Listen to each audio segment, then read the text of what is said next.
అలభ్య పుణ్యయోగాల్లో ఒకటైనటువంటి కృష్ణ అంగారక చతుర్దశి అంటే అమావాస్య ముందు వచ్చేటువంటి చతుర్దశి మంగళవారంతో కూడుకుని ఉంటే అది ఎంతో విశిష్టమైనటువంటి ఫలితాన్ని ఇస్తుంది. దేవి ఉపాసకులందరూ కూడా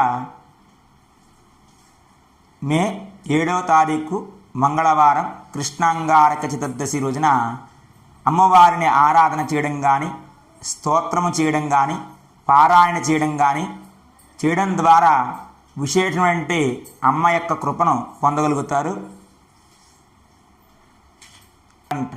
అందులో దుర్గా పంచక దినాల్లో కృష్ణ చతుర్దశి, శుక్ల చతుర్దశి కూడా అమ్మవారికి అత్యంత ప్రీతికరమైనటువంటి రోజులు.